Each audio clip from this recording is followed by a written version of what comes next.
Albizu se ve obligado como que a mudarse aquí a Aguas Buenas. Esa raza taína no duró 100 años desde la conquista. Los historiadores tratan de dar como que respuestas bien certeras a cosas que claramente nosotros no sabemos exactamente qué fue lo que pasó. Los taínos no se llamaban a sí mismos taínos, eso es un nombre que se les pone después. No sabemos cómo ellos se llamaban a sí mismos, hay ciertas teorías, pero no sabemos en verdad. Y yo, por no inventarme un término, pues yo prefiero seguirle diciendo taíno porque todo el mundo sabe lo que es. Pero ¿dónde estaba la concentración más alta de los taínos? ¿Por qué la concentración de blancos era tan fuerte en el centro? Incluso, aparentemente, todavía tienes muchos más blancos en la montaña que en la ciudad. En Puerto Rico, gran parte de la historia, más de la mitad de la población es negra. La mayoría de la población en Puerto Rico no era blanca. Y la gente vivía en bohíos en los 1960. Como que hay fotos, hay videos, tú lo ves. Tú puedes ver hasta el fanguito en Santurce. No tienes que ir al monte. Tú sabes, como que hay muchas cosas del modo de vida taíno que siguió hasta el siglo XX. Ellos eran los que sabían cómo sobrevivir aquí. Los españoles tuvieron que aprender de ellos.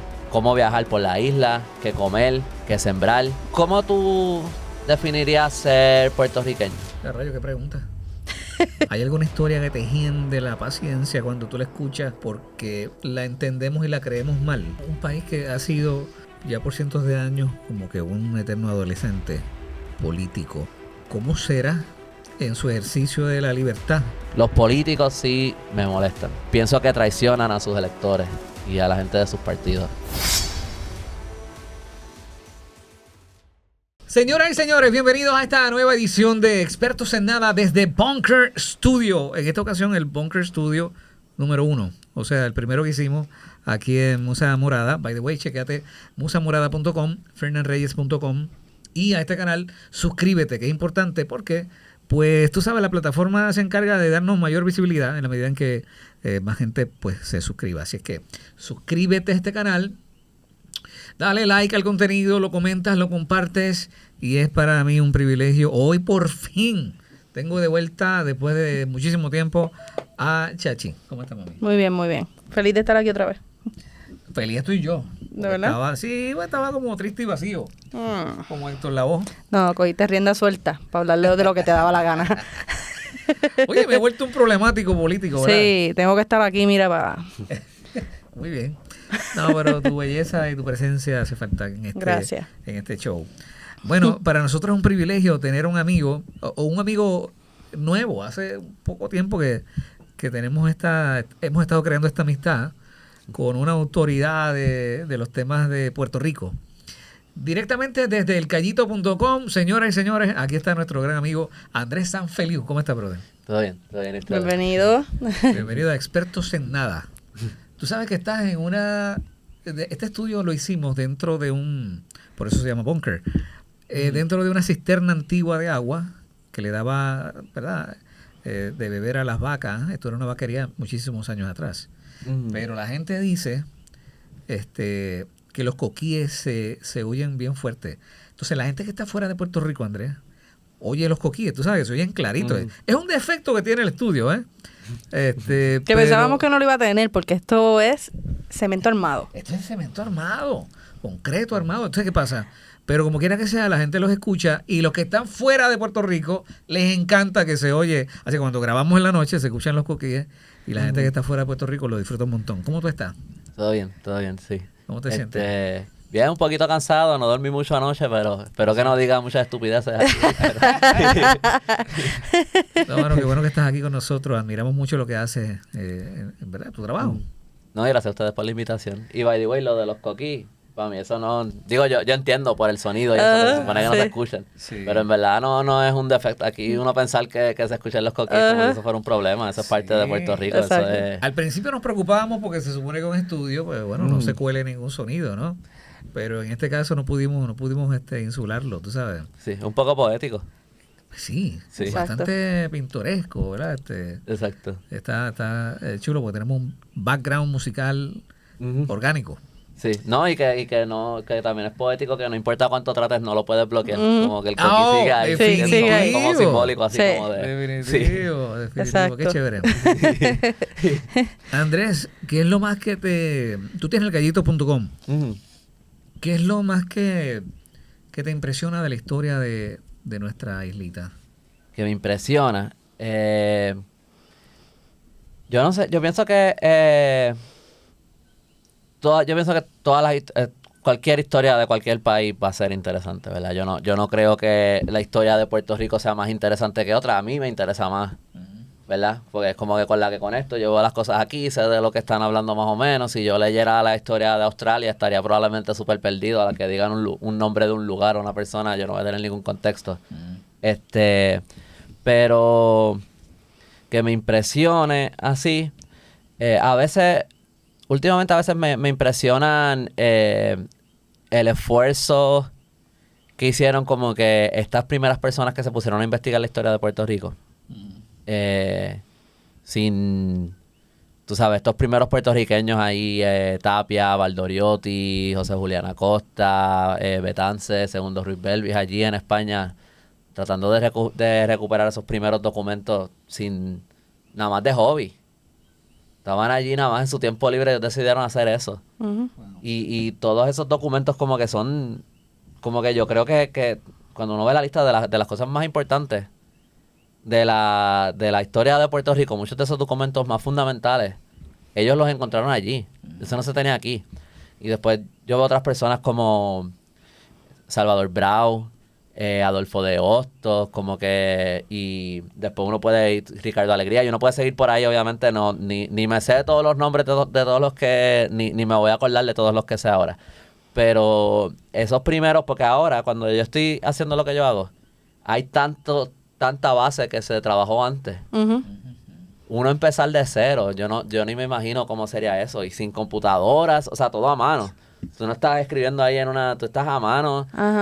Tú no le puedes tomar, como que si yo voy al archivo, yo le puedo tomar una foto con el celular al documento. Yo ni siquiera tengo que pasar como que, o sea, es 1000 veces, es difícil y es 1000 veces más fácil de lo que hubiera sido antes. Ya eso está archivado, está en caja, uno sabe más o menos como que ya hay otro libro que te citó la fuente y tú, como que hay un montón del trabajo que está hecho. So, pensar en cómo fue para esos primeros historiadores, eso para mí es, digo yo, obviamente cada vez que uno encuentra una historia nueva, algo que uno no se esperaba, que uno está leyendo, quiero saber de este tema, y uno va leyendo y de repente uno lee este párrafo que te cuenta una cosa que sale de, espérate, yo no me esperaba esto. Todas esas cosas, uno siempre se sorprende con cosas distintas y yo creo que mientras más, ahora yo creo que eso es lo más que me impresiona, serían como que es pensar en esas personas que investigaron. A lo mejor en un año tú me haces la misma pregunta y mi respuesta sea distinta. Porque mientras más voy leyendo y estudiando y aprendiendo, pues mi perspectiva de estas cosas como que va cambiando también. Así que... Andrés, ¿qué es el callito? Pues el callito es... eso nació... Se suponía que fuera mi plataforma de autor, ¿verdad? Yo estaba escribiendo una novela. Llevaba ya varios años en eso. Estaba haciendo como que investigación para poder escribirla. Como que necesitaba... algunos datos y algunas cosas y por ahí yo me fui como por un deep dive y llegó un punto que iba a lanzar mi plataforma de autor. Mi nombre es bien largo, como que Andrés Sanfeliu Cruz. Si estaba para hacer andresanfeliucruz.com, no fluye muy bien. Y siempre yo he tenido como esta manía yo creo que yo digo esto siempre, pero de que hayan letras juntas, como que la misma letra dos veces, como Andrés Sanfeliu. Como cuando vaya a escribir un email o algo, yo siempre a veces dudo. Sí, porque se pueden equivocar. Y eso también me molestaba. Y entonces, pues como mi novela se llamaba Mangle y yo también hice un libro de cuentos cortos que se llama Ramita, que es atado a Mangle, pues yo seguía como por esa línea, como de cuál sería el lugar del Mangle, como pensando más como esta plataforma y de ahí sale ese nombre del Callito. Y al principio la plataforma iba a ser... pues compartir cosas del proceso de escritura, de vez en cuando compartir algunas cosas de historia que había leído que fueran interesantes. Pero iba a ser como que brincando un poquito de aquí para allá. Si alguien algún día se quiere sacar el tiempo de ir para atrás, los 1000 y pico de posts que hay hasta el principio, van a ver que las cositas de historia que yo compartí al principio eran mucho más... No es lo que es ahora, tú sabes. Pero yo nunca compartí tanto de eso otro, de como que el proceso de escritura ni nada. Como que esa parte nunca se materializó. La verdad es que tampoco me llamaba tanto la atención mientras más lo pensaba. Porque si yo voy a escribir un libro de ficción, yo tampoco te quiero estar diciendo cuáles son las cosas las herramientas que yo estoy haciendo, porque yo prefiero que te vayas en la historia, no que estés pensando en cómo se hizo. Así que Y poco a poco, la cosa es que cuando yo lancé el Callito, yo no estaba pensando que era algo que hacía falta, como que difundir la historia de... ¿Entiendes? Yo no lancé el Callito pensando, yo voy a... O sea, no lo hiciste aquí hay intencional. no hay un hueco, aquí hay un hueco y la gente necesita saber la historia y yo voy a ser la persona que la va a contar. Y es más, si yo lo hubiera hecho con creyéndome que yo... Eso no hubiera ido para ningún lado. O sea, eso era más como que, mira, estas son cosas interesantes que yo he leído, lo voy a escribir de una manera que para mí es entretenida. So, también si tú ves mis primeros artículos, hay mucho más humor. Os digo, si a la gente le da risa o no, no sé. Pero como que tiene, ¿verdad? Como que tiene más, y hay más, especialmente al final de los artículos, como que hay más opinión mía y cosas así que, y con el tiempo yo me fui dando cuenta por los comentarios y los mensajes que recibía de la gente, que la gente le estaba sacando un valor a esto, que era más allá de lo que yo tenía en mente. Y pues, la verdad es que también me estaba dando cuenta que me gustaba hacer esto, escribir de historia, el investigarlo y todo eso, porque también si no me gustara, por más que tuviera un propósito o algo, yo me hubiera rajado porque es mucho trabajo, tú sabes. Y yo no le saco, en verdad, como que yo no vivo del Callito. O sea que todas esas cosas como que se fueron juntando y la página pues fue como que naturalmente terminó en esta plataforma de historia de Puerto Rico. Pero no era la misión nunca. Como que nunca fue eso. ¿A qué te refieres con el callito? ¿Qué cosa? ¿Un callo? Sí. Ok. Sí. Cayo es una palabra indígena que significa como que islote. Cuando llega Colón a las Bahamas, los primeros indígenas que él se encuentra son los lucayos. De las islitas, los cayos. Que los lucayos era como una... A veces le dicen en los libros como primos de los taínos o algo así, como una cultura como relacionada a la cultura taína. O sea que pues de ahí surge esa... Cuando yo le puse el nombre a la página, yo no sabía esto, por si acaso. No es que yo la escogí conscientemente. Yo nada más sabía la palabra callo, de como que los callos en la parguera y esas cosas.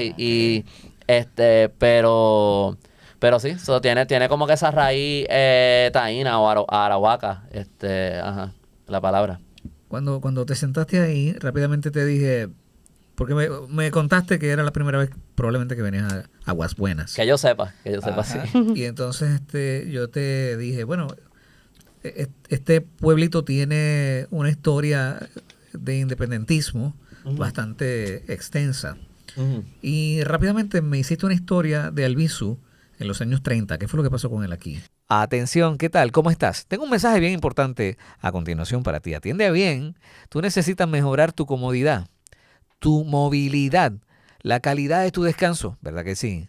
ComfiSeat te presenta su nueva butaca ortopédica creada para brindarte una experiencia total y calidad de vida. Y no es un solo modelo, son varios, así es que atiende bien. Están equipadas todas con levantamiento asistido soportando hasta 350 libras, 8 puntos de masaje terapéutico, sistema de calor suave en el área lumbar, material externo de textura suavecita e impermeable, espacios para colocar bebidas, cargador de celular USB o tipo C.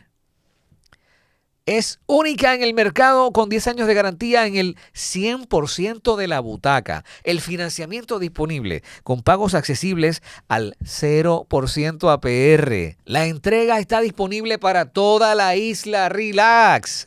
Y lo único que tienes que hacer es enviarme un mensaje de WhatsApp o un mensaje de texto a este teléfono 939-577-8626. Ahí está escrito 939-577-8626, el mensaje de WhatsApp o de texto, y rápidamente te voy a contestar para que te hagas de esa butaca que tú la necesitas, porque el descanso es principal, es fundamental. Así es que ya sabes, ComfiSeat 939-577-8626.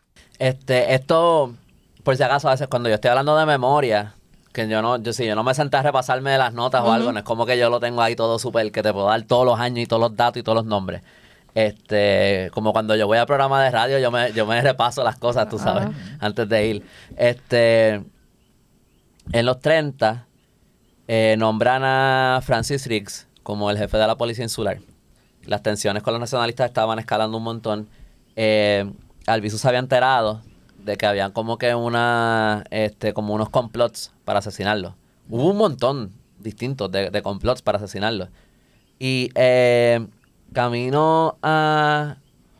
Ahora, fíjate, ya estoy un poco dudando de la cronología. No me acuerdo si es antes o después de la masacre de Río Piedra. Pero alrededor de ese momento, en un momento, pues, Albizu se ve obligado como que a mudarse aquí a Aguas Buenas, en la casa de un nacionalista o alguien que simpatizaba con los nacionalistas, que como que básicamente esconderse aquí con su familia. Pero eventualmente lo encontraron y hubo varios intentos de asesinato ahí en esa casa, la policía insular y eso. Ellos tuvieron hasta en un momento que escaparse y creo que terminaron hasta refugiándose en una segunda casa o algo así, porque hubo varios intentos de asesinato contra Albizu. Finalmente lo terminaron matando, ¿saben? En los 60, pero trataron muchas veces antes de lograrlo. Tú te centras más en la historia ya luego de la conquista como tal, en los españoles, ¿verdad? Ha cambiado un montón. Antes yo cubría mucho más la historia indígena, la historia y de la, tú sabes, y de la Agua Ibaná y de un montón de esas cosas. Yo siempre cubro lo que sea que me llame la atención en el momento, lo que sea que me interese. Como que, y hay veces que hay muchas cosas que me interesan que están en la lista, que no he llegado o que la investigación se trancó en el momento porque no pude, como hace unas semanas yo dije en el programa de radio que estaba escribiendo un artículo de cangrejos. Ese artículo todavía está trancado. Ese no ha salido todavía, no lo he podido terminar. Pero, así que varía un montón.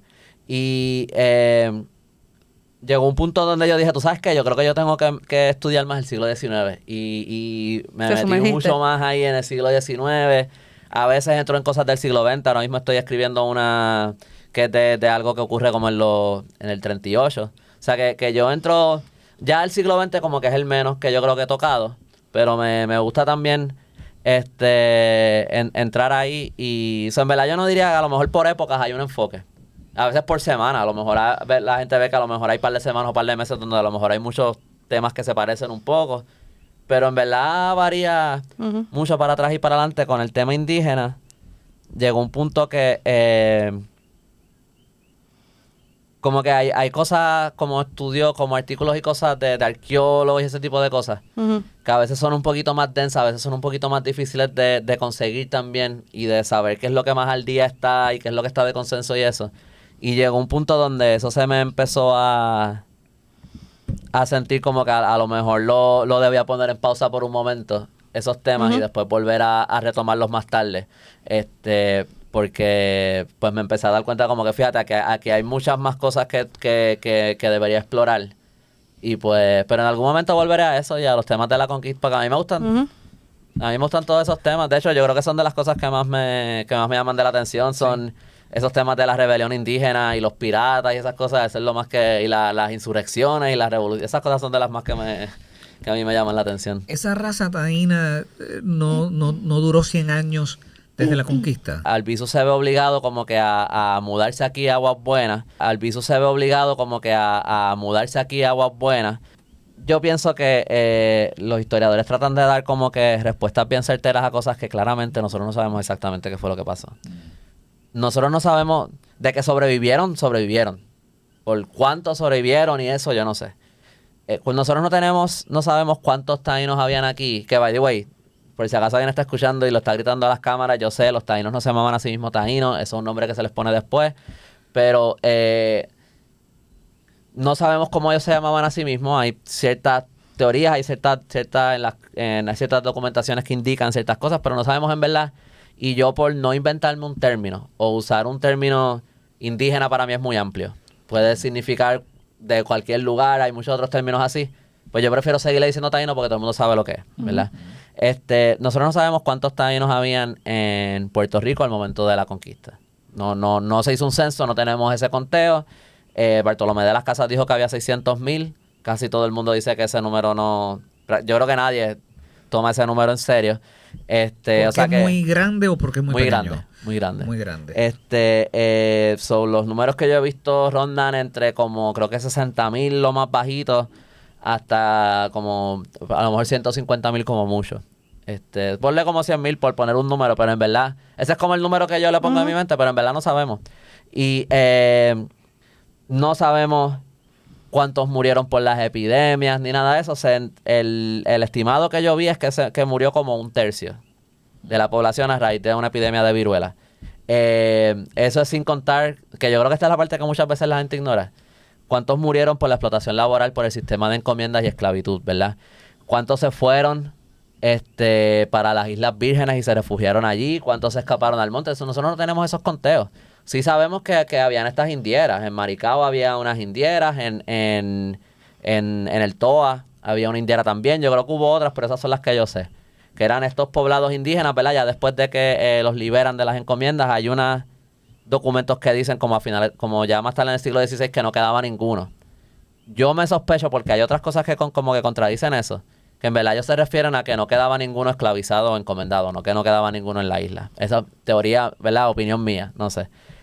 Y hay lugares aquí donde hay personas que tienen 80% Eso es lo que te iba a comentar. sangre taína, O sea, y cosas así. Especulando y dejándonos llevar por el ADN para que todavía nosotros tengamos un % de ADN tan alto de sangre taína. En este momento tuvieron que haber vivido bastante o que se mezclaron tanto y tanto mientras estuvieron vivos todavía puros, Sí, por decirlo de alguna exacto, manera. esa es la cosa también, que a mí eso de que si, cuando entramos en esa cosa de que si eran puros o no, para mí cuando uno empieza a decir eso se siente un poquito como nazi. ¿Entiendes? No como que nosotros somos nazis por decirlo, pero como que se siente, como que ya esa parte de que si es puro, Es puro, como que, ajá.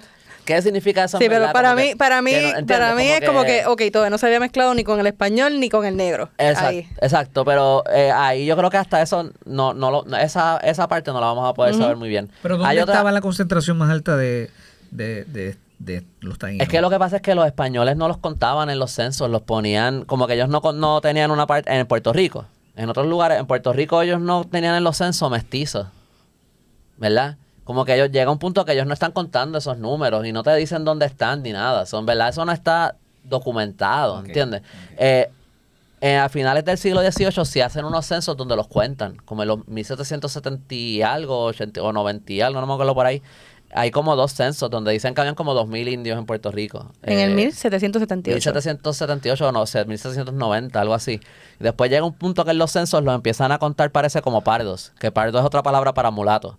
O sea, que los juntan con esa otra población, o sea, que ahí también de nuevo, pues ese récord se vuelve a perder. O sea, pero que ellos estuvieron, o sea, que 3 siglos. Habían. 3 Hay siglos personas que después dicen que todavía no, habían que esos indios. indígenas eran de otros lugares de América, que no eran de Puerto Rico, ¿verdad? Yo diría, hay otra indicación para mí que yo creo que a veces la gente la ignora. Y a lo mejor hay otras explicaciones, yo no sé. Hay un montón de lugares en Puerto Rico que están como en el medio de la nada, Ujú. que tienen nombres taínos. Que yo digo, ¿cómo sobrevivió ese nombre taíno para ese lugar? Si no está en un mapa, si no había nadie que lo escribió en ningún lugar, ¿por qué ese lugar tiene ese nombre? Porque ese lugar no tiene un nombre en español. Ujú. Que ahí yo digo como que eso tiene que ser que aquí hubo, fuera mestizo, fuera lo que sea, pero aquí, Una concentración, pero sí. tuvieron que haber sobrevivido y tuvo que haber sobrevivido cierto conocimiento. Porque son lugares que tú, como que Puerto Rico puede ser pequeño, pero llegar de un lugar a otro en Puerto Rico es difícil y antes mucho más. O sea, que si algo está en el medio de la nada, imagínate en el medio de la nada hace 500 años. O sea, que esas son cosas Sí, que pero yo tú diría llegar como aquí que- hoy, tenías que salir por la mañana y llegabas aquí ahora por la noche. Exacto, eso como que yo pienso que eso para mí son indicaciones de que aquí habían, de que aquí el taíno sobrevivió, bastante, cuántos sobrevivieron, que si eran puros, que si eran mezcla, que si, ¿verdad? Esas cosas ya son, hay ciertos límites hasta donde podemos llegar. Y a menos que si surge información nueva que podría surgir, pero a menos que salga documentos nuevos, nada más por lógica, no vamos a resolver ese misterio, tú sabes. Así que Vamos a la sección de preguntas estúpidas con Fernán. sabes que hay gente que dice que no hay tal cosa como preguntas estúpidas, pero si hay algunas preguntas medio estúpidas. ¿Verdad? Sí. Te la da, te la Y da. esta continuación Te la da, pudiera te la da. ser una de... ok, si el acceso al centro de la isla era tan complejo, definitivamente, porque, bueno, Ujú, hoy es complejo, ¿no? Pasaste la de Caín para llegar aquí. ujú. Imagínate en ese tiempo. Pero ¿por qué la concentración de blancos era tan fuerte en el centro? Incluso, aparentemente, o al menos ese es el saldo hoy, todavía tienes muchos más blancos en la montaña que en la ciudad. ¿A qué se debe eso? Si era más cómodo vivir en la ciudad. Digo, en las orillas, ¿no? En la costa. ¿Hay algún motivo para eso? ¿Los españoles preferían la montaña? Yo creo que la pregunta es un poquito al revés. Las haciendas de azúcar estaban en los llanos costaneros, ¿verdad? En las costas, en las áreas planas. Y ahí era donde había una concentración bien alta de esclavos. Ahí las haciendas azucareras eran donde más, ¿verdad? Emplear no es la palabra correcta porque no les pagaban, ¿verdad? Pero donde más usaban esa labor forzada, esas personas esclavizadas, eran en las costas. Ahora, pero como quiera son muchos blancos en la montaña. Pues la montaña, en verdad, se empieza a poblar más ya con el auge del café. No es cuando empieza, pero cuando empieza más ese crecimiento. Y pues ahí, pues iban más, a veces eran trabajadores por... By the way, esto es hasta donde yo sé de esto. Yo estoy seguro que la respuesta a esta pregunta es más compleja a lo mejor, pero los jornaleros, y también yo no sé si siempre, en verdad, siempre la población más grande fue blanca en las montañas. O sea, en Puerto Rico, gran parte de la historia, más de la mitad de la población es negra. La mayoría de la población en Puerto Rico no era blanca. O sea, por siglos. Y es más, a veces al día de hoy yo me pregunto si de verdad lo es, porque yo creo que aquí hay gente a veces que te dicen que son blancos y en Estados Unidos no pensarían, no les dirían blancos nunca. So, como que, pero bro, tú te metes en Orocovi, en Naranjito. Si no, yo no empiezan a salir esa rubia de ojo verde. Esa rubia de ojo verde y azules. Pero que siempre, o sea, pero yo no sé si hace 200 años era así. ¿Entiendes? No sé. No te estoy diciendo que no lo era. Te estoy diciendo que no sé. Pero yo creo que eso tiene que ver un poco, creo que bastante eso tiene que ver con las industrias, con la diferencia de las industrias, los cultivos del café en el interior y del azúcar en la costa. Eso sería eso es lo que tengo entendido, que sí, a lo mejor hay otras explicaciones, a lo mejor hay otras razones más, pero a grandes rasgos entiendo que eso es como lo más grande ahí. Yendo de los taínos.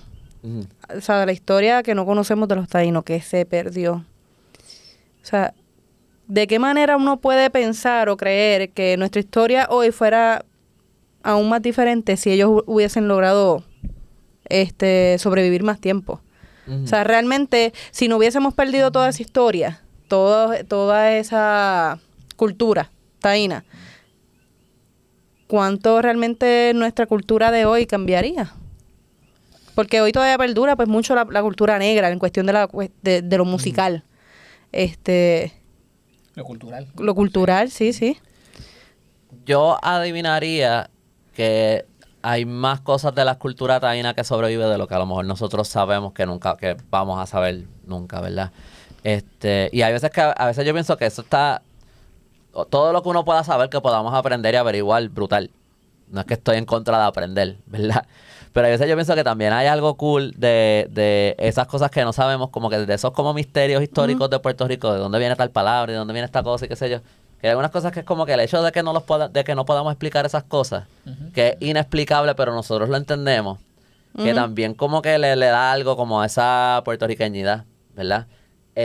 Así que hay algo de eso que para mí está, ¿verdad? Pero como que, aquí la gente vivía en bohíos en los 1960.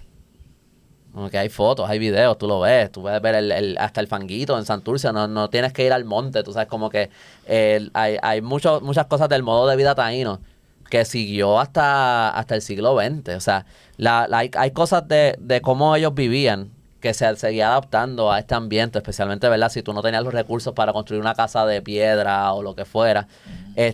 Y tú sabes, las hamacas, los barbecues, las canoas que ahora la gente, que le gusta a la gente hacer, como que ir a alquilar una yola en la palguera. Y como que ahí yo pienso que muchas cosas que sobrevivieron a lo mejor se transformaron, a lo mejor se mezclaron con otras cosas y ya no las reconocemos.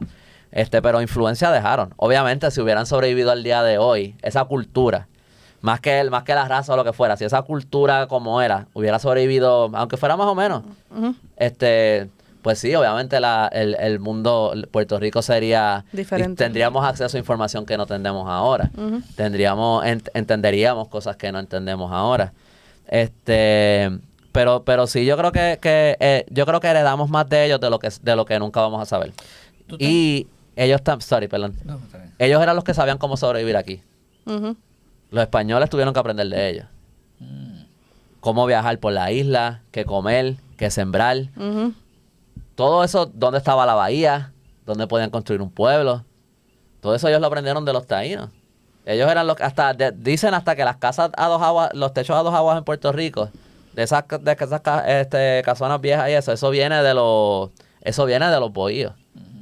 Eso no es influencia de España. Ujú. Así que, así que Tú te metes o sea, si vas al cine, a la playa, en la fila del banco, del supermercado, donde sea, en el shopping, en una fila tú puedes ver gente, un grupo de 10 o 15 personas, lo que sea, y tú puedes decir, ese tiene pinta de español, de boricua. Este es un negro africano, de boricua.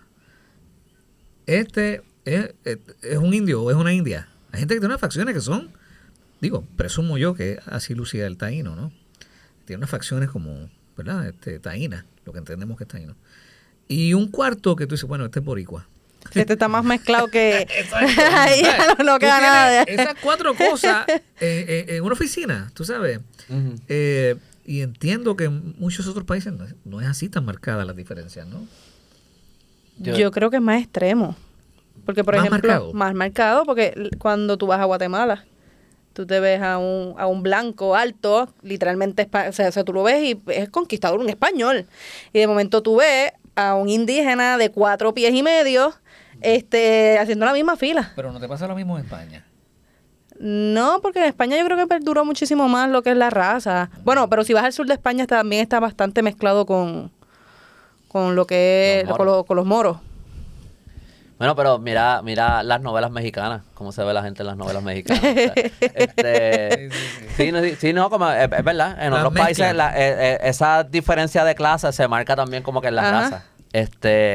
Y sí, aquí hubo mucho más, sigue habiendo mucho más mestizaje, mucho más mezcla.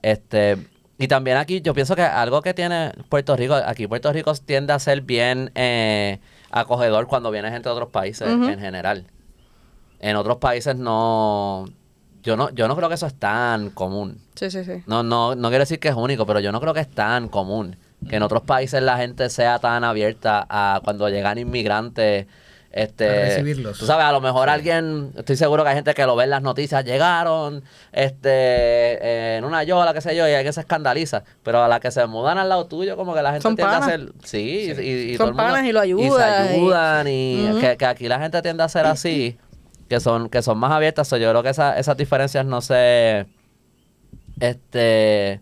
pero a veces, como que, ¿cómo tú definirías ser puertorriqueño? Rayo, qué pregunta. Mira, te tocó. El nacido en Puerto Rico. Ajá. Ujú.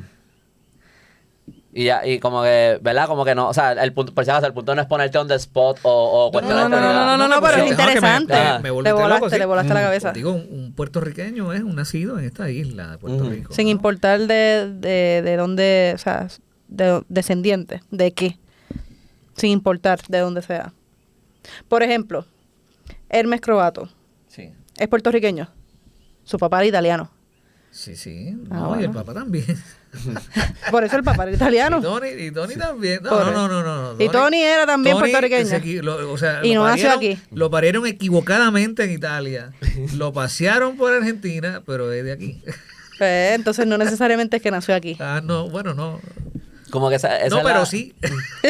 como que yo creo que a veces eso de la raza, el enfoque en la raza, como que a veces puede ser, para mí, no necesariamente el mejor enfoque. Que si somos la mezcla, y si tú eres mezcla de dos, y si tú no tienes mezcla, y tú naciste aquí, tus abuelos y todos nacieron aquí, Y tú solamente eres una de las 3 razas que dicen. Sí. Y si mi papá es chileno. Ujú. O sea, él llegó aquí cuando él tenía 2 años. Él vivió toda la vida aquí. Ha vivido toda la vida aquí. Pero como que para mí es eso de como que de definirlo por la raza, de que si te ves español o taíno o africano, y eso es sin contar todos los europeos que vinieron de otros lugares, aquí irlandeses, ingleses, italianos, portugueses, sigue por ahí la lista, franceses, de todo. Como que yo pienso que aquí, en el día a día, nosotros no juzgamos a las otras personas si son puertorriqueños o no por eso. Pero a veces en las redes sociales yo veo que sí, en los comentarios. Tú te ves tal cosa, como que tú no eres... Y como que, y como que yo no creo que eso nos es tan útil. Yo no creo que es fácil definir qué es ser puertorriqueño y qué no. No pienso que es por raza. Pienso que hay algo más cultural, un aspecto más cultural ahí. Y también con lo que tú te sientas. Ujú. Porque yo estoy seguro que hay personas que nacieron de papás boricuas que nacieron en Estados Unidos que a lo mejor no se identifican para nada con Puerto Sí. Rico. Claro, sí. Y hay otros que es súper mega sí. Ujú. Y pues, tú sabes, eso también un poco cada persona. Ahí tienes a Marc Anthony, que nunca ha vivido aquí. ¿Verdad? Es un gran puertorriqueño. Exacto. So, también otra cosa, si tú Y nació allá y si vive tú allá. naces aquí, creciste aquí todo y nunca aprendes el idioma y vives en un circulito de personas que son todos a lo mejor tú mismo ni te identificas con ser puertorriqueño o no. Aún naciendo aquí, creciendo aquí toda la vida. No sé si eso pasa, pero si pasara. So, como que yo creo que esas cosas a veces son un poquito difíciles de definir. Y yo digo esto nada más esto es medio como respondiendo a comentarios que veo a veces en las redes, que a veces yo digo como que estas cosas no son tan claras de definir, como que no es... No es tan no sé. sencillo, Ajá. claro. ¿Tú crees que el puertorriqueño vive desinteresado de su historia? Mayormente. A lo mejor, como yo tengo este nicho de personas que les interesa la historia que me siguen, Ajá. pues a lo mejor yo no estoy viendo la totalidad de las cosas, ¿verdad? Yo creo que hay más interés de lo que a veces la gente piensa. Como a veces también a mí, yo escucho mucho que la gente dice, es que la gente no lee. Ujú. Y digo como que el 90% de mi contenido es escrito. Ujú. Yo casi no hago videos. Yo casi todo lo que yo está en mis redes sociales es escrito. Y mi página ha crecido así. Obviamente no tiene el seguimiento de otras páginas. Pero pues la gente lee algo. Digo, son Ujú. escritos cortitos, pero Pero la leen, gente la lee gente eso. lee. Sí. Y entonces como que... y lo mismo yo creo con la historia. Yo creo que la gente tiene curiosidad con las cosas. Lo que pasa es que son cosas que son inaccesibles. O sea, meterte en esto y aprender a navegarlo. Como yo no estudié historia en la universidad. Yo tenía suerte, mi abuelo tenía un montón de libros de historia. Y cuando yo tenía que empezar a investigar para mi novela, ya él había hecho ya él tenía los libros que él había comprado. Yo pude empezar ya por una selección que ya estaba prehecha. Y yo pude empezar por ahí. Y a la que tú vas leyendo algunos. Y yo empecé también medio al azar. Yo escogí un libro de Francisco Moscoso, La sublevación de los vecinos de San Germán, 1702 a 1712. O 1700 a 1712. Yo no sabía de qué era ese libro. Pero era el más cortito de los que cogí. Empecé por ahí. Y de ahí uno va y después uno empieza a leer. Esto lo saco de aquí. Y uno empieza a navegar y uno empieza a aprenderse nombres de otros autores. Y entonces ahí tú empiezas, mira, este libro a lo mejor es bueno porque es de tal autor y este otro autor lo menciona. Y mira, esto toca este tema que mencionaba. Y por ahí uno va y uno va así aprendiendo. Los libros de historia, que es un libro, tú vas a comprar un libro de 30 pesos porque es de historia de Puerto Rico, tú no sabes si es bueno o malo, tú no sabes qué te va a contar ahí, tú no sabes si te va a gustar. Ujú. Pues, ¿cuántas personas van a hacer eso? Y a veces son no todos. Hay historiadores que son excelentes escritores. Hay otros historiadores que no son, Que se para entienden el ellos. público general, no son tan accesibles. Si tú no has leído ya otras cosas de historia, va a ser bien difícil seguirlo. So, hay una parte que yo diría como que, sí, pues a lo mejor las personas tienen una mala percepción de que si la historia de Puerto Rico es interesante o no, que si les interesa a ellos la historia o no. A lo mejor piensan que no les interesa. Y no saben que sí les gustaría, pero también hay una parte que es difícil adentrarse en eso. Ujú.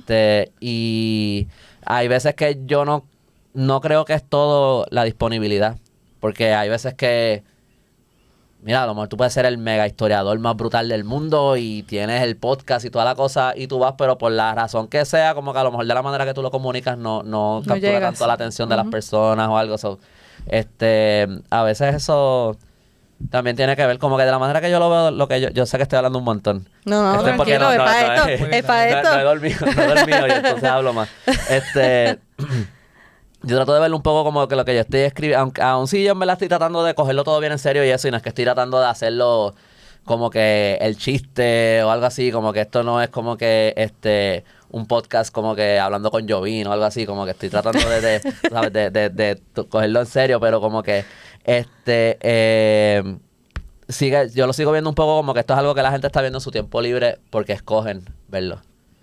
Así que tiene que ser digerible, tiene que ser fácil. Yo no voy a hacer algo que alguien tenga, después de que estuvo 8 horas trabajando en la oficina y sale explotado y fundido. Tiene que buscar un diccionario. Exacto, va a ponerse a leer esta cosa sí. que va a tener que Y después buscar en concordancia, Google. Espérate, Ajá. ¿quién es esta persona? Como soy, yo Sí. trato de En arroz y habichuela. no porque son brutos, no porque no sepan nada. Yo no trato de hablarle a la gente como que yo trabajaba antes, yo estudié diseño gráfico, o sea, yo trabajo en mercadeo por siempre y la gente siempre decía como que, no, es que la gente es bruta, hay que decírselo todo. Y yo tenía como algunas cosas, cuando yo empecé el Callito, yo tenía estas cosas un poquito como medio anti, tener esas actitudes de, como que yo no trato de hablarle a la gente como si fueran brutas ni nada, pero sí hablarle a la gente como que dárselos todo ahí. Porque uno sale fundido del trabajo y uno, si yo quiero que la gente lea esto y lo entienda, no les puedo requerir que me den más del cerebro de lo que tienen en ese momento porque ya lo dieron todo en el trabajo y en las diligencias que estaban haciendo en el día y toda la cosa, así que... ¿Hay alguna historia de la historia general nuestra? ¿Hay alguna historia que te hiende la paciencia cuando tú la escuchas porque la entendemos y la creemos mal? Y tú quisieras que la gente supiera de una vez por todas, mira, esto que tú crees o que la mayoría creemos no es así. Hay un montón de cosas. Así Bueno, que- empecemos. que, ¿Cuánto tiempo tienen? déjame ver. O hay una que es muy preocupante para ti. A mí, una que me molesta un poco a veces es como que del... Pero esto también son cosas... En verdad, maybe no es ni opinión general de la gente. Porque... Es más, si hay algo más de como que del público... Del que yo creo que es la percepción del puertorriqueño sobre el pasado de Puerto Rico. Es como la idea de que el puertorriqueño se deja. Y que el puertorriqueño está en la situación que está... Porque el puertorriqueño escogió estar en la situación en la que está. ¿Verdad? Que para mí va como por esa línea de como que el pobre es pobre porque quiere ser pobre o algo así. Que para mí eso como que no... ¿Verdad? Como que... pero... Por ejemplo, cuando... Voy a tratar de dar nada más como unos bullet points porque sería... No voy a hablar 500 años de historia ahora en... Cuando llega Ponce de León a Puerto Rico, la primera vez, se reúne con Agua Ibaná el Viejo. Y él llega como a algún tratado con Agua Ibaná el Viejo. Algún acuerdo. La crónica dice, la crónica de Gonzalo Fernández de Oviedo, que, ¿verdad? Como que él también está exaltando a España y todo eso, uno puede cuestionar algunas las cosas que están ahí. Él lo escribió como 25 años después de que esto pasó. Pero él dice que la mamá de Agua Ibaná le dijo, mira lo que ellos hicieron en la Española. No, en Haití, Haití es el nombre taíno.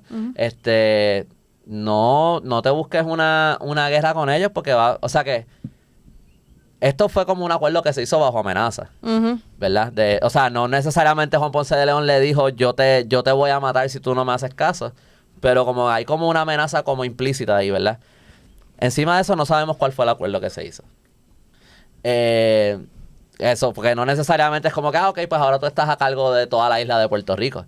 A lo mejor yo te doy allí ese cantito allí para que tú vivas y tengas tus siembras y ya. Y esa es la que hay.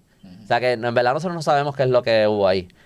Pero después hubo una guerra que duró de 6 años hasta a lo mejor 10 o más, porque hay como distintas posibilidades. Pero esa guerra duró y entonces hay personas que dicen, no, es que el hermano de Agua Ibaná, que fue el que lidera la guerra, Agua Ibaná el Bravo, hay personas que dicen, no, es que él era un traidor. Y es como, ¿traidor de qué? Si tú no sabes ni cuál fue el acuerdo original. Como que tú no sabes quién fue el traidor. Como que, ¿traidor de qué? Que si no fuera por España, esto, lo otro, y qué sé yo. Y es como que llega un punto aquí, viniste de España, viniste de donde sea, nació aquí tu hijo, tu nieto, qué sé yo, llega un punto, ya él también es boricua. Nunca ha ido a España en su vida, nunca ha visto ni una foto de España, porque imagínate, en 1590, que tú no tienes, no tienes idea de cero lo que es. conexión. Ujú. Y entonces pues terminan aquí la mayoría de las personas. Pues no son personas de pudientes, no son personas que están viviendo bien, están viviendo también los bohíos y lo que sea, chavaos, ¿verdad? Y todo afectados por las mismas políticas, por las restricciones que habían, todas esas cosas.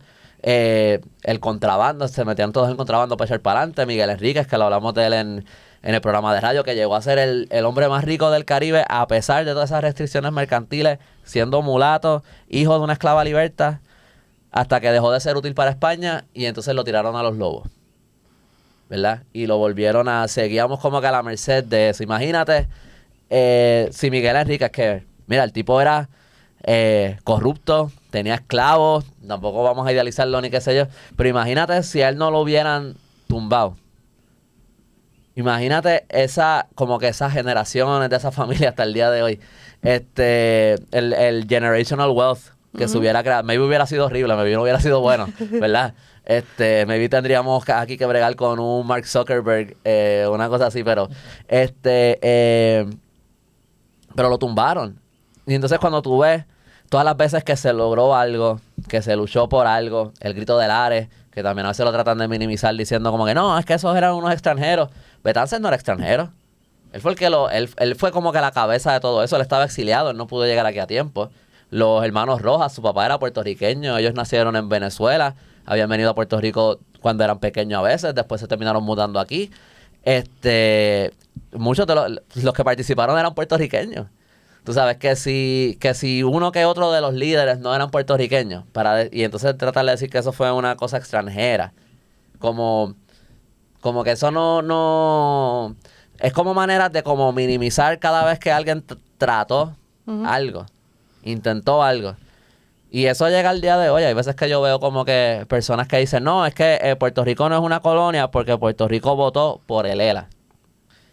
Pero cuando se hizo en el 50, 52, cuando sea que se hizo el plebiscito 52. por el ELA, la opción era sí o no. No era ELA, estadidad o independencia. ¿Tú quieres que las cosas sean un poquito mejor de como son ahora? ¿O tú quieres quedarte como...? ¿Cómo está? Pues la gente votó que sí. Pues entiendo, como que hay esas cosas a veces que me molesta de como que la gente decir que nosotros somos los que queremos estar chavados.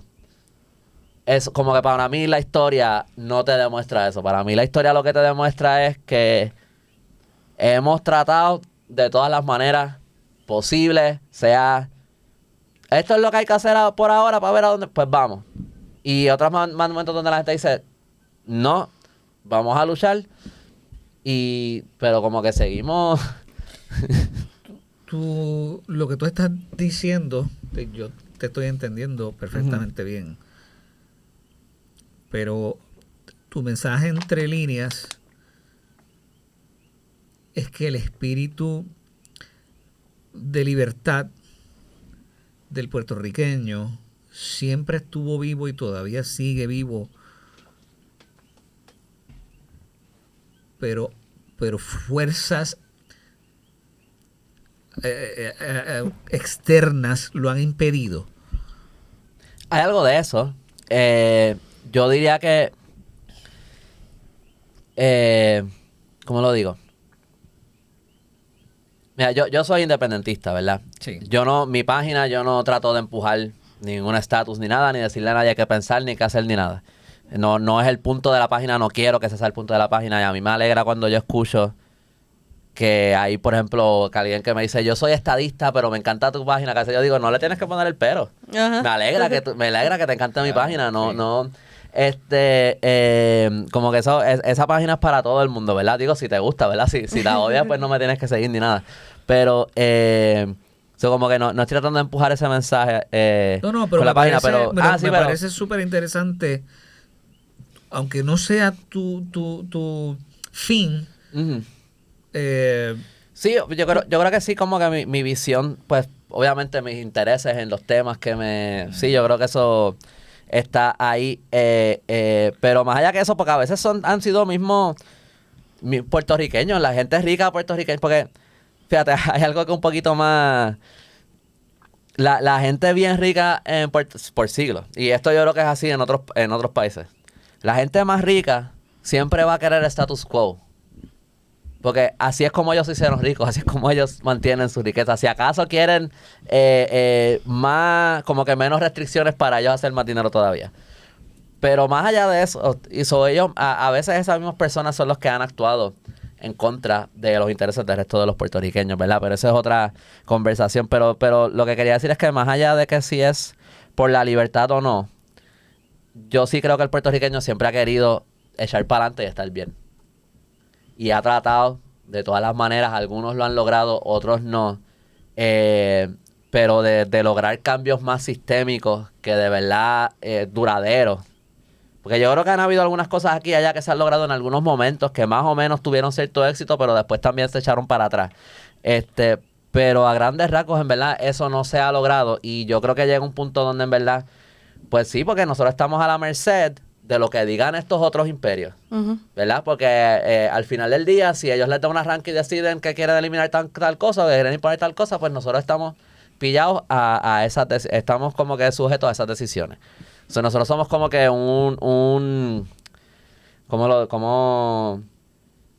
como que nos tienen secuestrados unas personas que nos están pidiendo una recompensa. ¿Cuál de los Como dos que- imperios cuál de los dos imperios es peor? Yo sé que hay personas que te van a decir uno o el otro. Para mí, bajo España hubo esclavitud por ¿cuánto? 370 años, 70 y pico de años, ¿verdad? Fue como en los últimos par de meses que otorgaron la autonomía, aún así nombraban el gobernador. Bajo Estados Unidos por 50 años el gobernador fue impuesto. Toda la economía en Puerto Rico estuvo sujeta a estos intereses azucareros. Tú puedes ver cómo eran las condiciones de vida en aquella época. Eran malísimas, tú sabes. Pero bajo Estados Unidos se hizo la primera universidad con la intención de americanizar, ¿verdad? Ellos tenían sus intereses para hacerlo. Así es como usualmente se dan las cosas, ¿verdad? Pero la primera universidad, yo creo que los servicios de salud mejoraron. Y yo no sé si ahora culturalmente yo creo que fue un shock muy fuerte ese cambio de soberanía económicamente, políticamente y culturalmente. Yo creo que más que nada yo creo que ese cambio de soberanía fue bien fuerte y yo creo que todavía van 127 años, yo creo que todavía estamos bregando con eso. Así que... Sí, 127 años después, todavía Estados Unidos no logra americanizar totalmente. No, pero yo pienso que también nosotros tenemos como que cierta crisis de identidad, que no estoy hablando de cada puertorriqueño individualmente, aunque yo creo que hay algunas cositas que uno tiene, pero sí, como que a veces entre uno y los otros, esta discusión del estatus eterno, de la manera que nos divide, como que a veces yo pienso como que el estatus no es una ideología, es un ideal. ¿Verdad? Yo quisiera la independencia, o yo quisiera la estadidad, o yo quisiera el ELA mejorado, o lo que sea. Yo quisiera esto, yo quisiera lo otro. Pero no estamos hablando de como que la política más grande del gobierno. Y a veces eso del estatus a veces nos divide en otros temas, donde a lo mejor podríamos estar de acuerdo. A lo mejor hay un estadista y un independentista y a lo mejor un popular que todos quieren un sistema de salud universal. Es el primer ejemplo que me viene a la mente, ¿verdad? Por decir una cosa. Pero como votan por el partido del estatus, por el estatus, esa política nunca cuaja. Y como que, y a veces esas cosas a nosotros nos han roto. Como Ahora, que sí, un país que ha sido ya por cientos de años como que un eterno adolescente político, ¿cómo será en su ejercicio de la libertad? No tenemos la menor idea. Sí. ¿Me entiendes? me ¿no? O sea, encantaría verlo, pero no sé cómo sería. Yo no sé cómo sería. digo, y no dudo de nuestras capacidades como Sí. país. Lo que te quiero decir es que no hemos tenido esa experiencia nunca. No la hemos tenido, pero si hay algo que sí hemos tenido, que es algo que no tenían, yo creo que no sé cuántos países la tenían en América, antes de ser independientes. ¿Cuántos países tenían internamente como que democracia? Como que no, o sea, uno puede debatir, ¿verdad? Yo mismo no soy muy fan del código electoral y esas cosas ahora mismo, podemos, de que cuánta democracia hay y todo eso, ok. Pero tenemos una tradición de votar en elecciones y todo eso por un montón de tiempo. Yo no creo que, o bien muy poquitas personas aquí, sino nadie, yo no creo que nadie aquí quiere un dictador. Como que yo creo que esas son algunas cosas que sí, pues en otros aspectos pues no tenemos esa experiencia de ser un país independiente, ¿verdad? Desde antes de que llegara Cristóbal Colón, ¿verdad? Pero sí, yo creo que tenemos otras cosas aquí que otros países no tenían cuando se hicieron independientes. Tenemos cierta infraestructura, tenemos educación, tú sabes, tenemos aquí hay muchos profesionales educados. Hay otras cosas que tenemos pero nada, esto al final también es lo que a veces yo quisiera que la gente no votara por miedo, que no tomara las decisiones por miedo a que y más por cuál tú crees que es el mejor.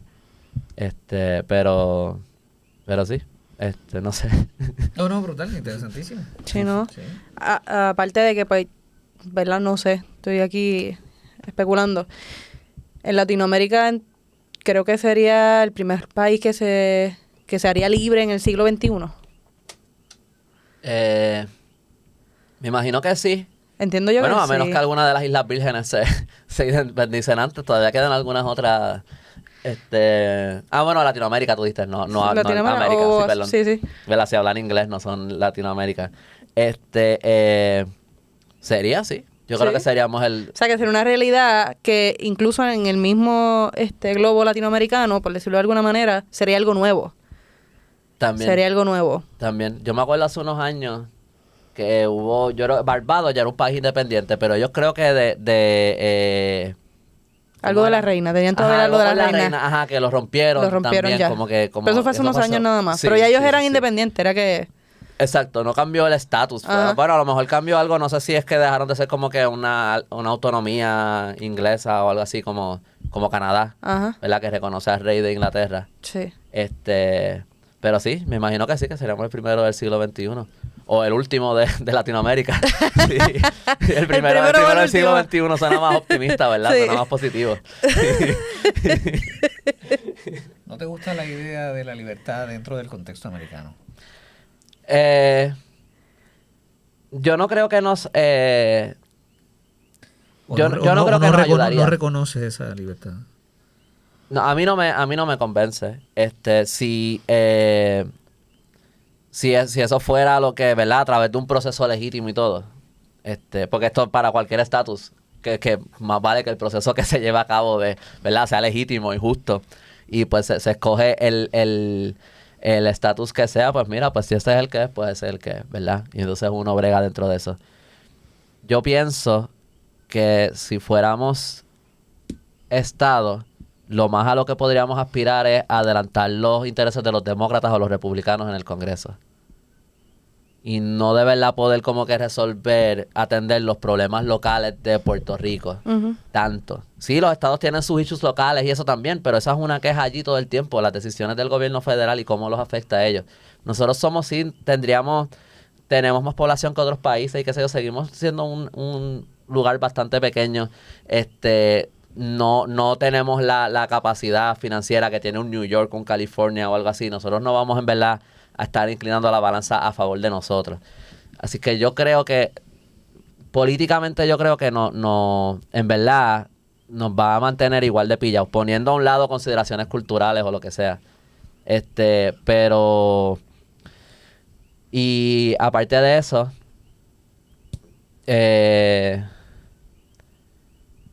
sí, yo también, a veces yo pienso como si yo fuera americano y yo lo viera del punto de vista de ellos y yo escuchara los argumentos que se usan, que by the way, no son los únicos argumentos a favor de la estadidad.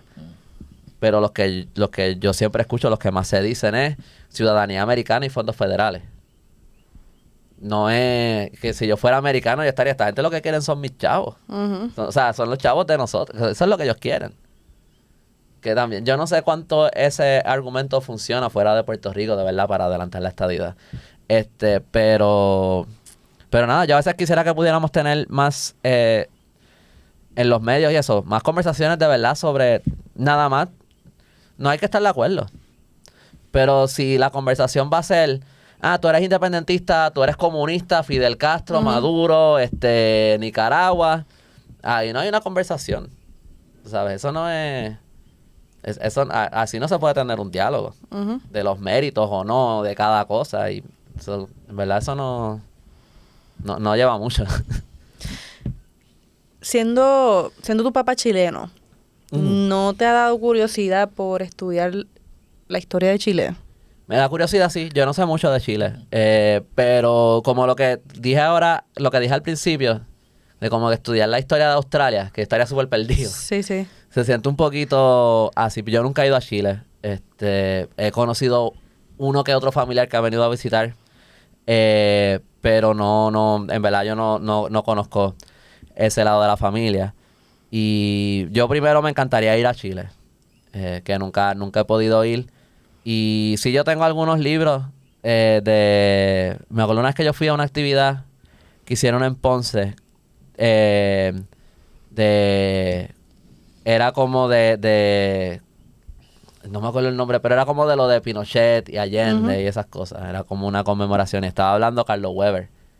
Y yo le pregunté básicamente le pregunté mira, mi papá es chileno, qué sé yo, pero yo no sé nada de Chile. ¿Tu papá llegó a Puerto Rico por esa época? Él vino antes. No tuvo que ver ni con Allende ni con Pinochet. No, en el 64 llegó.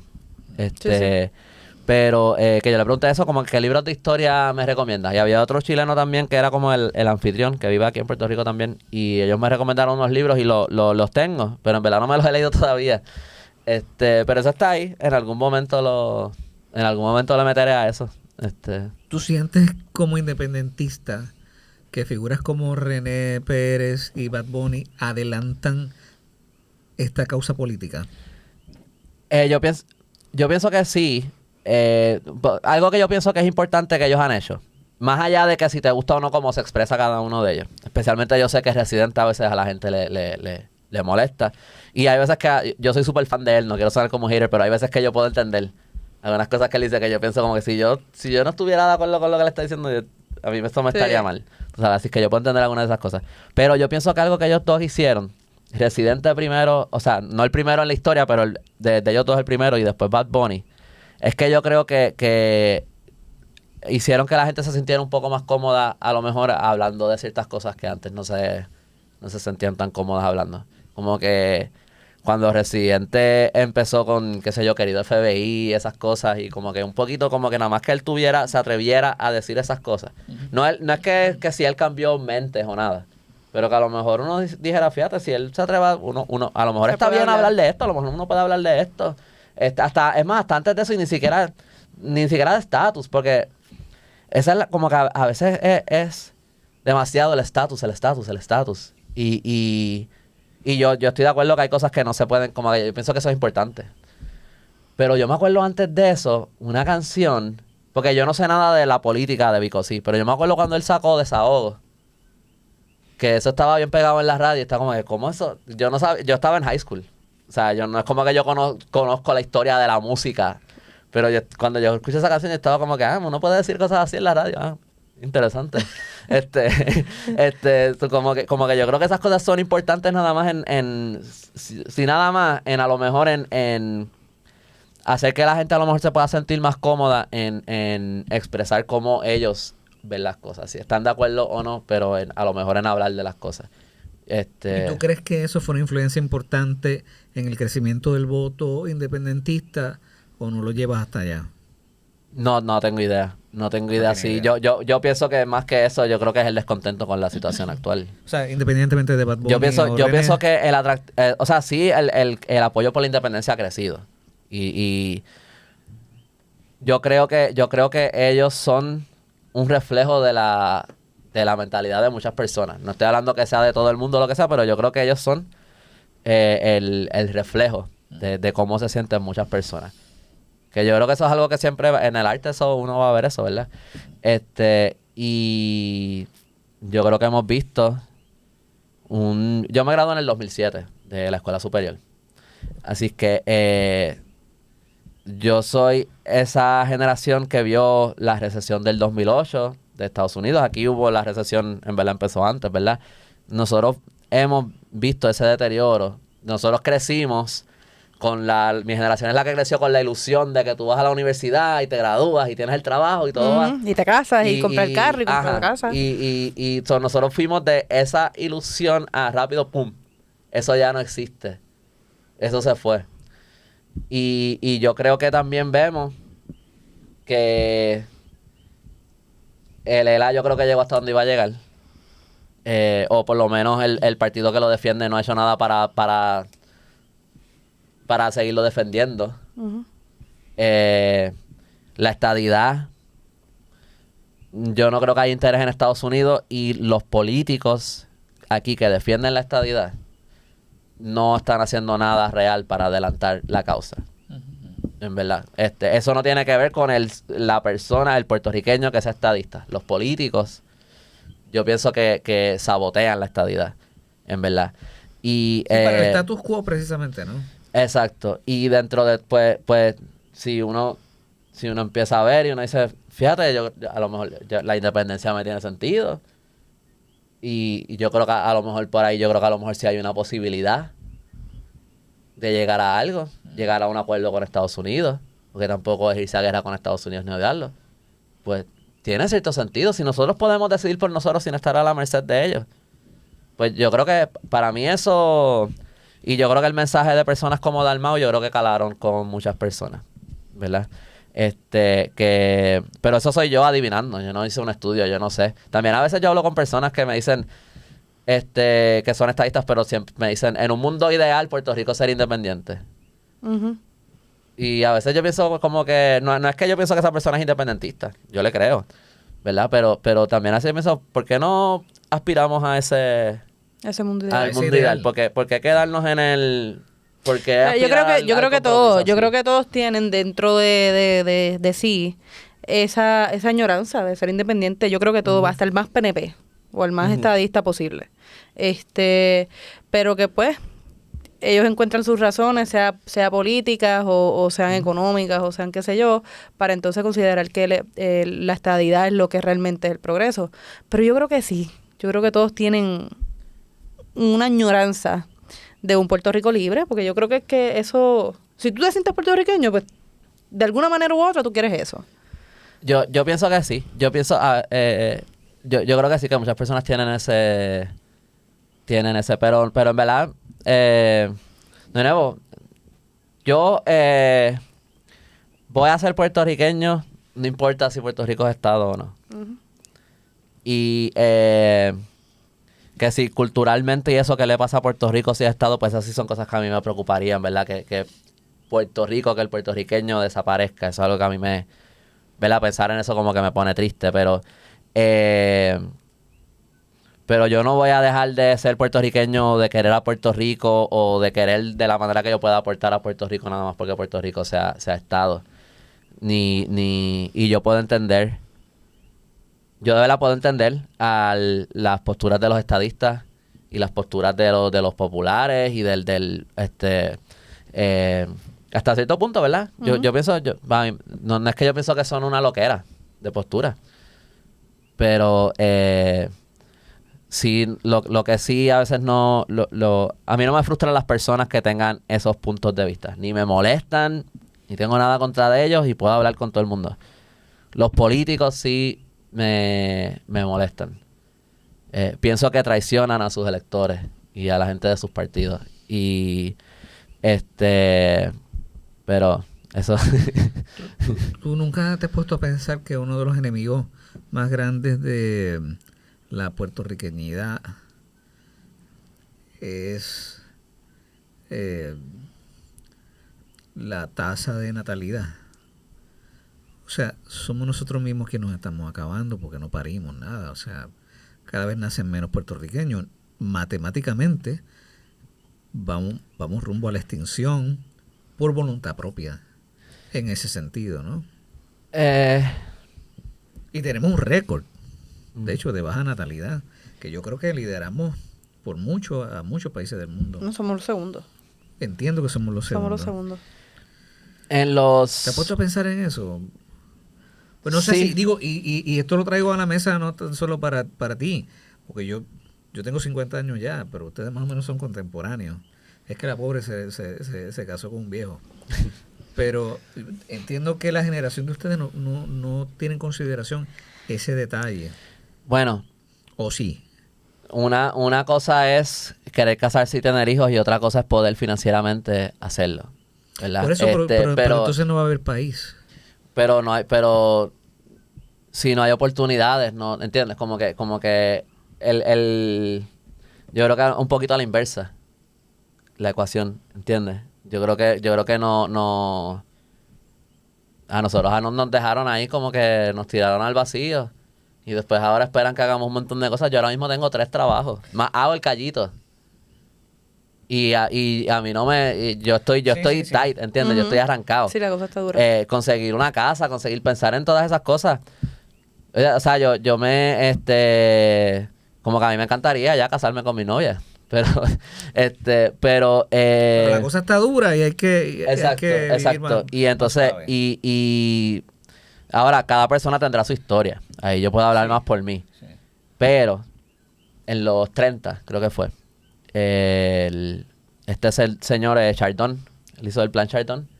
Y dentro de ese plan, pues una de las cosas era, en Puerto Rico hay un problema de sobrepoblación. Para echar a Puerto Rico para adelante, es que la población es muy grande, hay que promover la emigración. Y de los 40 hasta los 60, aquí hubo un programa del gobierno que para que la gente se fuera a Estados Unidos. Y se fueron 1.25 millones de personas a Estados Unidos a trabajar allí o igual o peor que aquí en las fincas allá en Estados Unidos. Sí. Sin conocer a nadie ni nada. Entonces ahora hay 6 millones de puertorriqueños en Estados Unidos. Porque antes decían que éramos demasiados. Y ahora, esto no te lo digo a ti, por si acaso, pero como que, no sé, yo creo que es un poco lo mismo de como que echarle... Hay un tema que hay que hablar. Sí, pero yo creo que a lo mejor a lo mejor tú tienes razón, por si acaso, pero podría ser un poco como que echarle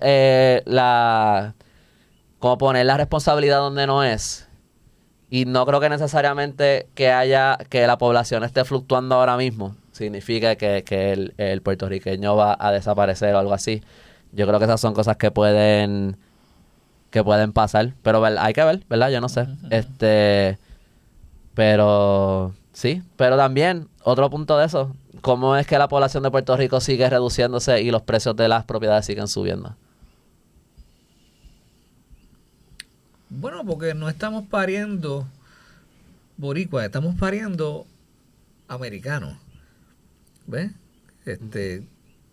Que nuestra propia situación económica y política los atrae hasta acá. Y son los que están comprando casas y los que están haciendo negocios, ¿verdad? Sí. Y entonces nosotros no podemos, como que también esa es otra conversación, ¿verdad? Yo creo, pero como que... Digo, nosotros estamos haciendo lo mismo en Texas y en Kissimmee, ¿eh? No creo que tengamos el mismo poder adquisitivo que los tejanos, pero sí. Tú sabes, es interesante. Hay una conversación ahí interesante. Sí, definitivamente. Sí. Quizás no es tan trágico como yo lo pienso, pero... Puede ser que sí. Puede ser que sí. Yo estoy tratando de mirarlo de una de estos más optimistas, de pensar como que, mira, las cosas están difíciles, pero podemos arreglarlo y podemos echar para adelante. Puede ser que en unos años, yo no sé, pues yo te dije la otra vez mi proyección pesimista. Te dije que íbamos a estar peor, pero nada. Si en algún momento dado, en algún futuro estamos mejor, puede que haya un despunte de todo de todo ese reguero de millennial que no pudieron tener muchachos en algún momento dado. Tengo una teoría. Y que luego más adelante pues se mezcle con las mismas generaciones que están subiendo. Te estoy diciendo a suponer. No, yo creo que no. Yo tengo una teoría, pero la comparto con el respeto que estamos hablando en esta mesa y la gente que nos está viendo. Es que mira, al otro lado de allá de la pared está mi papá que tiene 91 años. Su mamá empezó a parir en los años 20. Papi nació en el 34, ya la mitad de sus hermanos habían nacido. Esos viejos tuvieron en el medio de la pobreza más terrible.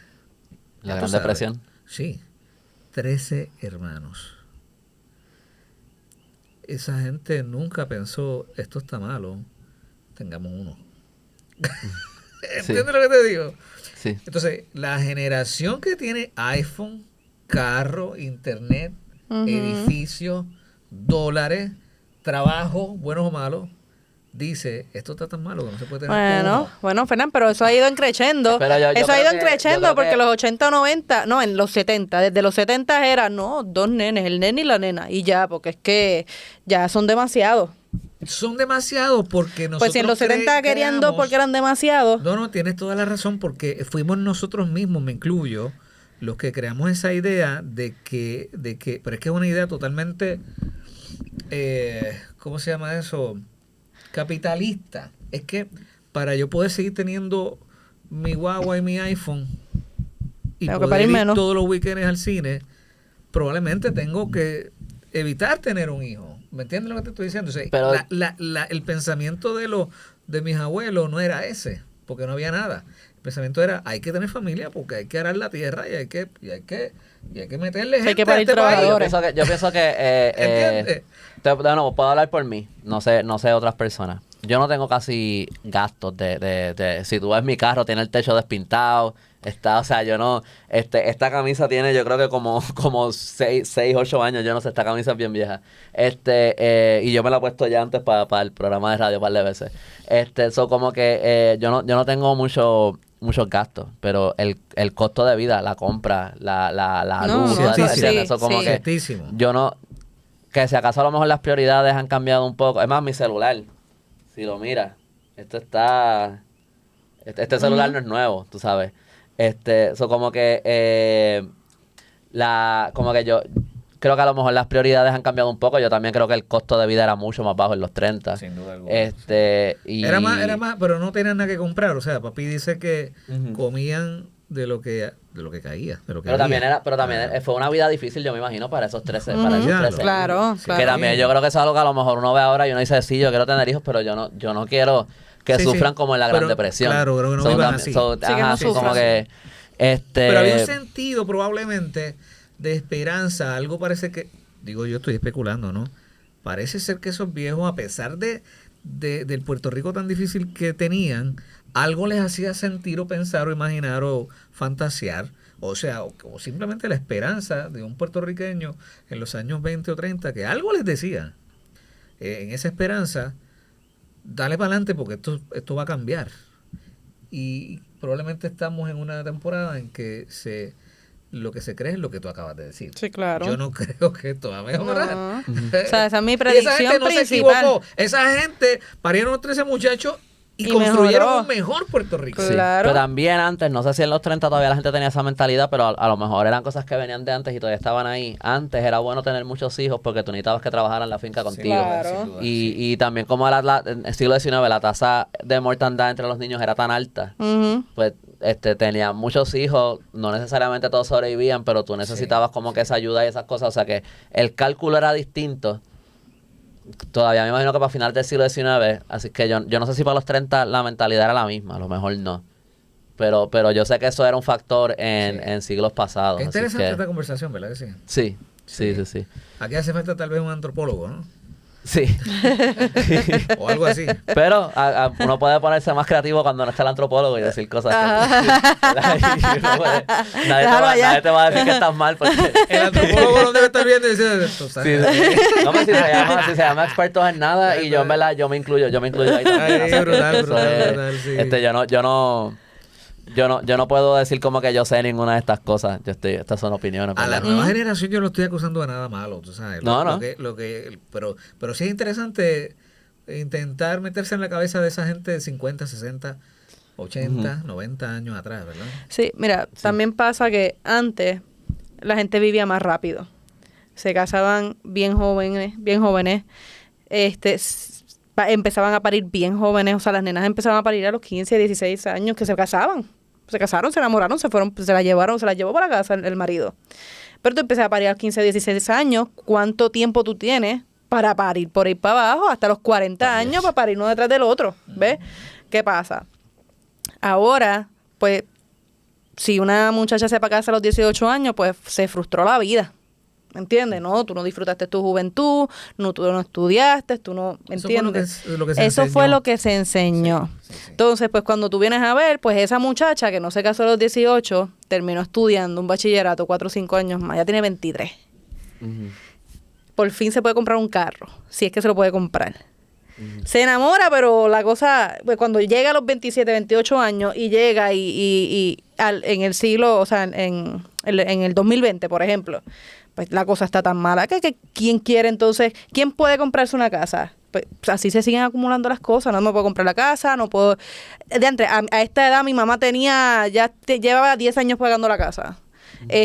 Mi papá tenía 2 muchachos y estábamos bien. Y ahora, ¿cómo lo hacemos? Sí. O sea, tampoco es falso. Tampoco es falso eso, que la cosa realmente se ha complicado. Porque los estilos de vida cambiaron. Los ¿no? estilos de vida Esta es la cambiaron. generación que más tiene. Sí. Nunca antes ha habido una generación con más. Claro, pero esas cosas que más tiene, por ejemplo, aquí en Puerto Rico, ¿tú puedes vivir sin un carro? No, jamás. Aquí, en Puerto Rico no, en el mundo. ¿Qué persona puede vivir por lo menos sin un celular? Tú tienes que pagar. Hay cosas que tú estás condenado Son a las pagar realidades. por la realidad actual. Sí, actuales, claro. Sí. Y yo a veces no sé si de verdad tenemos más en necesariamente en todo, como que en todo lo que importa. No sé, a lo mejor sí, pero como que estas cosas, como tú dijiste, en el mundo en que estamos, uno necesita estas cosas para trabajar, para todo. Lo necesitas. Pero si nada de esto existiera, o sea, nada de esto existía hace Ujú. 50 años. Pero como que la compra era más barata en el supermercado. Bastante más barato. A lo mejor uno conseguía cosas más frescas, no sé, dependiendo del año, ¿verdad? Porque eso puede variar, pero La luz. No, la luz es eso otro como tema. que hay cosas que nosotros usamos ahora que dependemos de ellas que en verdad no son esenciales. Y como que a veces yo pienso que mucho de lo que nosotros vemos como progreso, en verdad no es progreso. tan- Como que un edificio no necesariamente es progreso. Yo podría decir como que a lo mejor en la educación, en la salud, son cosas como que avances médicos. Es más que nada, más que el acceso a salud, como que avances médicos. Son cosas más concretas que uno puede decir, mira, sí, hay un progreso de algo que de verdad como que es útil para la gente, a lo mejor en poder comunicarse más rápido a larga distancia, pero o viajar más rápido de un lugar a otro, pero hasta esas cosas son medio, no son tan importantes, como que por 300.000 años que han existido los humanos, los aviones no existieron por 300.000 años, ¿verdad? Como que literalmente, porque llevan como 100 años. O sea que casi nada de lo que tenemos ahora es esencial. So, yo no sé si de verdad tenemos más en el sentido de que no son cosas que necesitamos. Ahora nos metimos en filosofía. Más o menos. Más o menos. Qué chévere. Entonces, la conversación se puso, ¿verdad? Más chévere. Sí. Más interesante. Bueno, que la gente visite la página. Sí, tú tienes tus novelas. Sí, tengo Mangle, que by the way, no sé si la intención con esto era hablar más de historia y lo llevé súper por política o algo así. No, buenísimo. No. Esto es así, o sea, esto se empieza hablando de una cosa, pero no se sabe de qué se va a terminar Ok, hablando. ok. Que si los decepcioné, si querían que fuera de historia y me No, fui ahí, no. pero tuve mucho tiempo guiando para acá y me fui en el viaje de la llegué con eso en la mente. Sí me pueden, tengo 2 libros, Mangle y Ramitas. Ramitas es una colección de cuentos cortos y Mangle es una novela, todo es fantasía. Ramitas son como cosas que ocurren antes de los sucesos de Mangle. Todavía estoy trabajando con la segunda parte de Mangle, pero sí, todo es fantasía, inspirado en la historia de Puerto Rico, pero en verdad no es historia, o sea, tiene elementos de historia mezclados ahí, pero no es como que es historia con elementos de ficción. Es ficción que tiene cosas de historia. Ok. So, No, y tu libro fue premiado, ¿cierto? Sí, en Los Ángeles, en los International Latino Book Awards, Ramita ganó una mención honorable el año antes y Mangle ganó una mención honorable y un tercer lugar era, creo, en 2 categorías distintas. Qué bien. Y sí, y eso lo pueden conseguir todo en mis redes sociales y me pueden encontrar en todas las redes sociales como El Callito. Brutal. Sí. Bueno, disfrutamos un montón esta conversación. Sí. Yo también. Estuvo bueno, Gracias estuvo por la bueno. invitación. Que se repita. ¿Cuántas veces más estás dispuesto a subir para acá? Tengo que averiguar. No, pero tú sabes que, porque es que la aplicación me tiró, yo creo que la peor ruta. So, yo creo que por eso es porque había unas partes que mi carro no quería subir la cuesta. O sea, que, Oh, wow. que yo estaba, y entonces tenía un carro atrás que veía las luces y yo yendo ahí como que struggling. Y después cuando tú llegas arriba, hay uno dándole el acelerador no para subir, y de repente hay una curva. Y eso, pero ahora tú bajando.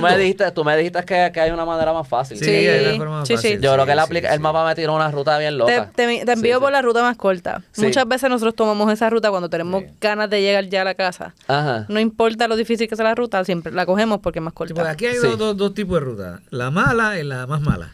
Sí. Ahora te vamos a dar la mala. Pero tú sabes qué pasa también, porque no sería malo si yo conociera la ruta, porque como yo tengo que Ajá. como tengo que estar No, y de pendiente noche. No, al es que son mapa curvas y de noche. exacto. No, Y de no. noche. Si yo conociera la ruta, yo whatever, Ajá. yo No, se llega pero yo no rápido. sabía para dónde y ahora a la izquierda yo de nuevo.